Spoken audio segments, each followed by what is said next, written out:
Hello guys, welcome to my channel nursing with easy tricks. तो आज हम देखने वाले हैं इलनेस। उसमें हम देखेंगे causes and risk factor of illness. तो चलिए शुरू करते हैं आज का टॉपिक हमारा। सबसे पहले हम देखेंगे introduction. Illness is a state in which a person physical, emotional और सोशल वेलबींग इज इम्पेयर्ड।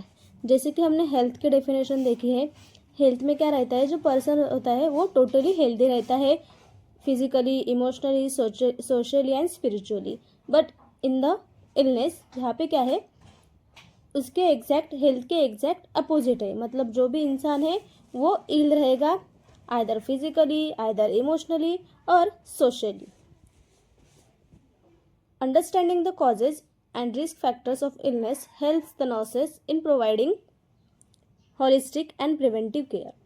मतलब अगर हम समझ सकेंगे कि जो भी इंडिविजुअल है उनके कॉजेज़ क्या है, रिस्क फैक्टर्स क्या है, क्यों उसको इलनेस आ रहा है, तो उसके हेल्प से हम क्या करेंगे, उसको प्रॉपरली डिटेल में ऑल ओवर केयर प्रोवाइड कर सकेंगे और प्रिवेंटिव मेजर्स जो है वो ले सकेंगे।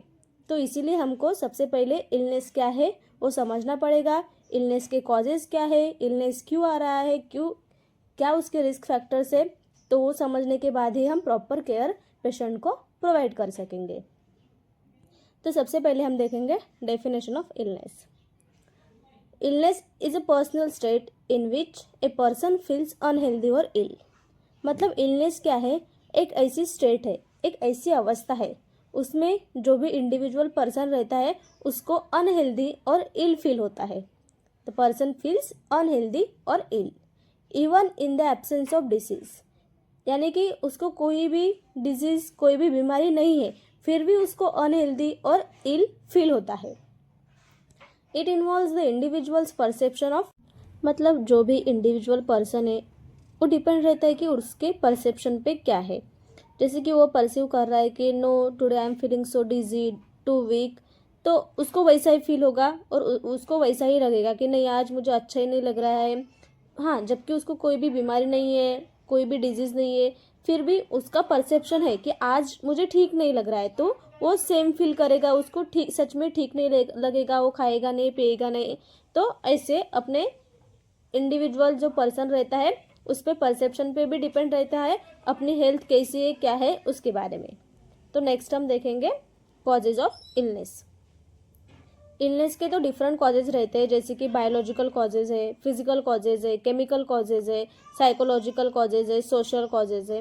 तो सबसे पहले हम देखेंगे बायोलॉजिकल कॉजेज। उसमें जैसे कि बैक्टीरिया, वायरसेस, जेनेटिक डिसऑर्डर। कई बार क्या होता है कि अगर हम कोई बैक्टीरिया, वायरस के कॉन्टेक्ट में आए तो उसके वजह से भी हमारी जो हेल्थ है वो डिस्टर्ब हो जाती है।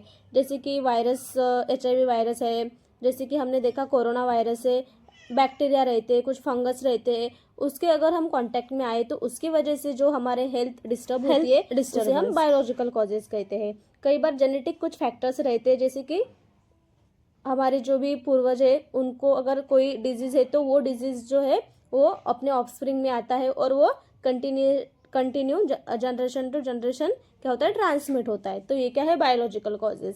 देन फिजिकल कॉजेज, जैसे कि इंजरी, एक्सीडेंट है, इंजरी हुई है, कोई इन्वायरमेंटल हजार्ड आया है, अगर उसकी वजह से हमारी जो हेल्थ है वो डिस्टर्ब हो रही है, इम्पेयर्ड हो रही है, तो उसे हम कहेंगे फिजियोलॉजिकल कॉजेज। जैसे कि अगर हम रास्ते से जा रहे हैं, बाइक से जा रहे हैं, राइड कर रहे हैं और हमारा एक्सीडेंट हुआ है, तो उसके वजह से जो भी हमारा हेल्थ है वो डिस्टर्ब हो रहा है उसको हम फिजिकल कॉज में इन्वॉल्व करेंगे। देन नेक्स्ट है केमिकल कॉजेज। उसमें क्या है, exposure to the toxic drugs और पोल्यूटेंट्स। जैसे कि कोई अगर इंसान जो है वो टेक्सटाइल कंपनी में और किसी भी ऐसी कंपनी में वर्क कर रहा है जहाँ पे बहुत ज़्यादा टॉक्सिन्स जो है रिलीज़ हो रहे हैं, ड्रग्स रिलीज़ हो रहे हैं, नहीं तो ड्रग्स के कांटेक्ट में वो डायरेक्टली और इनडायरेक्टली अगर आ रहे हैं, तो उसकी वजह से जो पर्सन है उसको अगर कोई हेल्थ इम्पेयरमेंट हो रही है तो वो इन्वॉल्व होगा केमिकल कॉजेज में। जैसे कि स्पेशली जो कीमोथेरेपी रहती है, जो कैंसर को पेशेंट जो है उसमें देना पड़ता है, तो उसके वजह से कई बार जो पेशेंट को जो कीमोथेरेपी दे रहे हैं तो उसका इफेक्ट जो है वो जो देने वाला पर्सन है उस पर भी हो सकता है। इसीलिए वहाँ पे शील्ड वगैरह पहनना, मैक्सिमम टाइम जो है वो कम करना, मिनिमम टाइम जितना हो सके उतना स्प्रेड उसके साथ स्पेंड करना, ऐसे कुछ प्रिवेंटिव मेजर्स रहते हैं जो नर्स और जो भी पर्सन है, इंडिविजुअल पर्सन, उसको लेने पड़ते हैं। Then next is the psychological causes.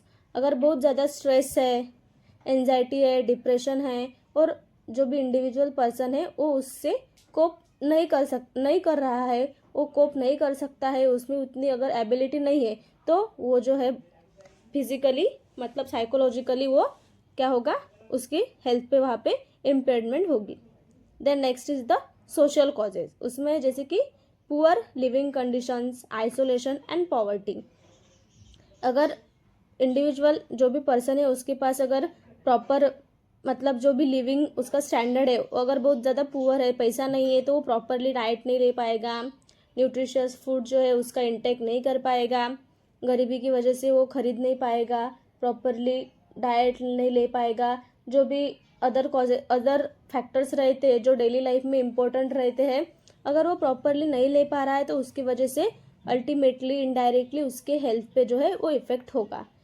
Specially marasmus, kwashiorkor ऐसे जो डिजीज़ रहते हैं वो डिजीज़ होने के बहुत ज़्यादा चांसेस रहते हैं because of the poverty. Then next is the classification of causes. तो उसमें है इन्फेक्शियस और नॉन इन्फेक्शियस। तो सबसे पहले हम देखेंगे इन्फेक्शियस कॉजेज। इन्फेक्शियस में क्या है, caused by micro organism, that is the tuberculosis, malaria, ऐसे अगर इन्फेक्शियस डिजीज़ है तो उसकी वजह से भी हेल्थ पे इफेक्ट होता है। देन नॉन इन्फेक्शियस है जैसे कि caused by the life style, मतलब बहुत ज़्यादा सीडेंटरी लाइफ है और बैड हैबिट्स वो अगर उसको है इंडिविजुअल पर्सन को, तो उसकी वजह से उसकी हेल्थ जो है वो डिस्टर्ब होगी। जैसे कि ज़्यादा से ज़्यादा टोबैको च्यूइंग करना, अल्कोहल कंजम्पशन करना। तो इसकी वजह से क्या होता है, अगर ज़्यादा दारू पी रहा है कोई भी बंदा और अगर ज़्यादा टोबैको च्यूइंग गुटखा ज़्यादा खा रहा है तो उसकी वजह से क्या होगा, उसके हेल्थ पे इशू होगा। जैसे कि हम देखते हैं कि कैंसर के जो चांसेस ज़्यादा रहते हैं जो ज़्यादा टोबैको च्यूइंग करते हैं।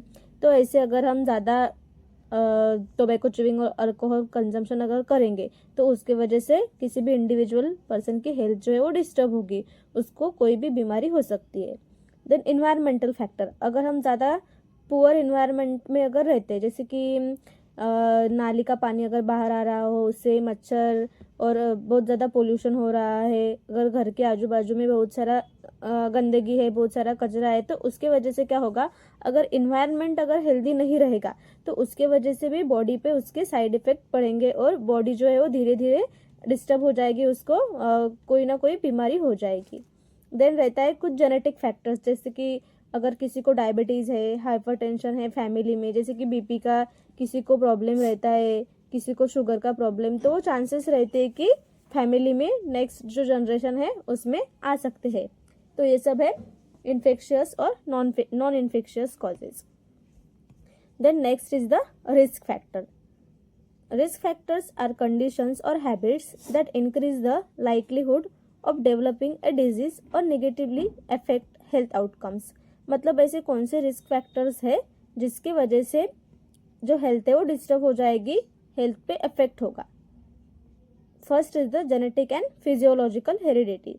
जैसे कि अगर मैंने अभी बताया जेनेटिक किसी को प्रॉब्लम है तो वो प्रॉब्लम जो है वो नेक्स्ट जनरेशन में आने के बहुत ज़्यादा चांसेस रहते हैं और वो स्पेसिफिकली किसी एज में और एज जैसे कि सेक्स रहता है उस एज में दिखते हैं। Then next is the environmental factor, जैसे कि air and water pollution, living condition. मैंने अभी बताया अगर प्रॉपर घर में वेंटिलेशन नहीं है, प्रॉपर खिड़की दरवाजे अगर नहीं है तो क्या होगा, सफोकेशन के चांसेस ज़्यादा रहते हैं और अगर बैड ब्रीथ रहेगी तो बैड ही इन्वायरमेंट वहाँ पे स्प्रेड होगा, तो उसकी वजह से हेल्थ पे बैड इफेक्ट पड़ने के चांसेस रहते हैं। वाटर पोल्यूशन, अगर बहुत ज़्यादा कंटेमिनेटेड वाटर अगर कोई भी फैमिली अगर ले रही है उसको विदाउट बॉइलिंग, और जो भी पानी है ज़्यादा गंदा होने की वजह से उसमें वाटर बोर्न डिजीज़ होने के चांसेस बहुत ज़्यादा रहते हैं। देन लिविंग कंडीशन, अगर पुअर लिविंग कंडीशन है, बैड लिविंग कंडीशन है तो उसकी वजह से भी जो हेल्थ है उस पर साइड इफेक्ट पड़ेगा, धीरे धीरे क्या होगा, बीमारी आना चालू हो जाएगी। Then next is the lifestyle में then next is the physical inactivity.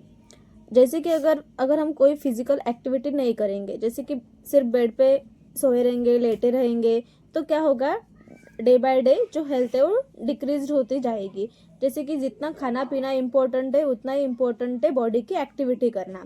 अगर बॉडी की एक्टिविटी ज़्यादा नहीं होगी तो धीरे धीरे क्या होगा, बीमारियां होना शुरू हो जाएगी। इसीलिए डाइट के साथ ही फिजिकल एक्टिविटी करना भी बहुत ज़्यादा ज़रूरी रहता है।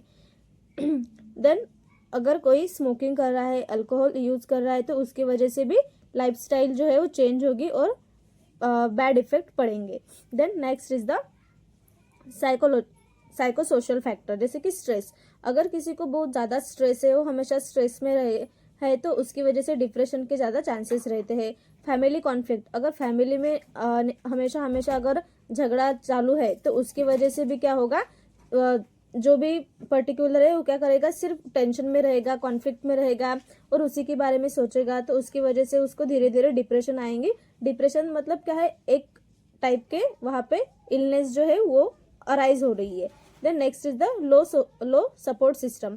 अगर किसी इंसान को कोई सपोर्ट सिस्टम नहीं है, from the family, from the friends, from the colleagues, अगर कोई सपोर्ट ही नहीं है, तो उसकी वजह से वो डिप्रेसिव फील करेगा, प्रॉपर से खाएगा पिएगा नहीं, और उसके हेल्थ जो है उस पर बैड इम्पेक्ट पड़ेगा। देन ये क्या है, types of risk factor. Then next is the role of nurse.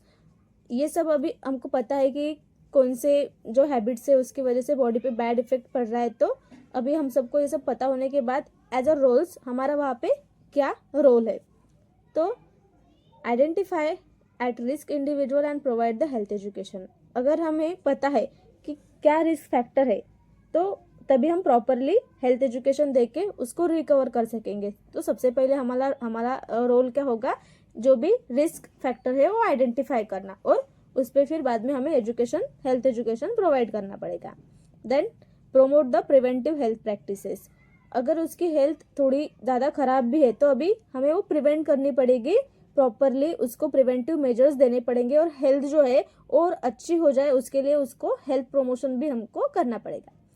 Then encourage early diagnosis and treatment.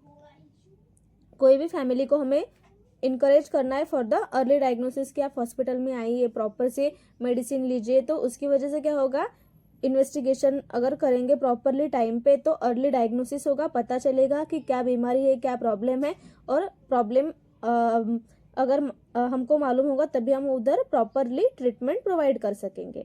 Then support the patient emotionally and physically. जितना ज़्यादा फिजिकल सपोर्ट उतना ज़्यादा इमोशनल सपोर्ट भी बहुत ज़्यादा इम्पोर्टेंट रहता है। अगर कोई भी पर्सन इंडिविजुअल इमोशनली और फिजिकली